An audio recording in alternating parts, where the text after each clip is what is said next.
क्या पेट्रोल अब 150 रुपए लीटर मिलेगा?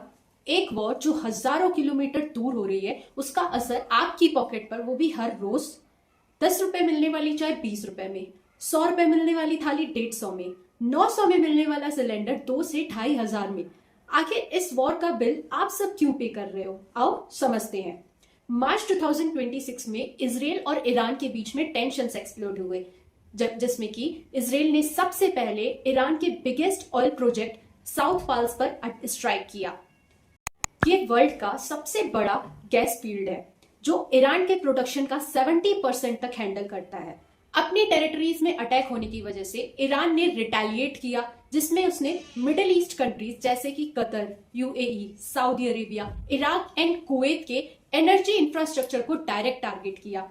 यानी कि ये वॉर अब मिलिट्री वॉर नहीं बल्कि एनर्जी वॉर बन गया है। मेन प्रॉब्लम ये है कि मिडिल ईस्ट, जो कि दुनिया का ऑयल हार्ट माना जाता है, यहाँ पर वर्ल्ड का 50% ऑयल रिजर्व्स एंड 30% प्रोडक्शन होता है। सबसे critical point straight of Hormuz, जो ग्लोबल सप्लाई के लिए 25% ऑयल पास करने के लिए रिस्पॉन्सिबल है। अगर इस एरिया में टेंशन होती है तो पूरा ग्लोब पैनिक कर जाता है।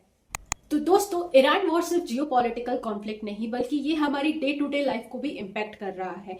जब ऑयल एंड गैस के प्राइस राइज होते हैं तो इसका सीधा इम्पैक्ट हमारी पॉकेट्स पर पड़ता है, क्योंकि हम अपनी 80 to 85% ऑयल नीड्स के लिए इंपोर्ट डिपेंडेंट हैं। पेट्रोल महंगा, डीजल महंगा और फिर सब कुछ महंगा होता चला जाता है। ट्रांसपोर्टेशन की कॉस्ट बढ़ती है, फल फूल सब्जी राशन मिल्क सबके दाम बढ़ जाते हैं, और इसकी वजह से मार्केट में पैनिक क्रिएट होने की वजह से ब्लैक मार्केटिंग और होर्डिंग भी दबाकर होती है। और असर यहीं पर नहीं रुकता है बल्कि रुपये की वैल्यू भी इंटरनेशनल मार्केट में कम होती चली जाती है, जिससे कि इन्फ्लेशन भी बढ़ता है और हमारी अपनी इकोनॉमी की ग्रोथ स्लो हो सकती है। और धीरे धीरे मिडिल क्लास और कॉमन मैन की पॉकेट में प्रेशर बढ़ता चला जाता है। और सबसे बड़ी बात, इसका इम्पैक्ट तब तक बना रहेगा जब तक कि वॉर का कोई सॉल्यूशन नहीं निकल रहा है। और आज के समय में यूएसए जैसे देश इसका कोई सॉल्यूशन के लिए कदम ही नहीं बढ़ा रहे हैं। नेक्स्ट टाइम जब पेट्रोल पंप में आप ज्यादा बिल भरो या फिर सब्जी और फूल के दाम बढ़ते हुए नजर आए, तो ये समझ लेना कि ये सिर्फ लोकल प्रॉब्लम नहीं बल्कि ग्लोबल प्रॉब्लम का चेन रिएक्शन है। तो अब सवाल ये है कि क्या इंडिया को तेजी से अपनी ऑयल डिपेंडेंसी कम करनी होगी या फिर लॉन्ग टर्म सॉल्यूशन के लिए हमें रिन्यूएबल एनर्जी की तरफ शिफ्ट होना चाहिए? आप सोचिए और कमेंट सेक्शन में बताइए, एंड इस चैनल को सब्सक्राइब करना मत भूलिए।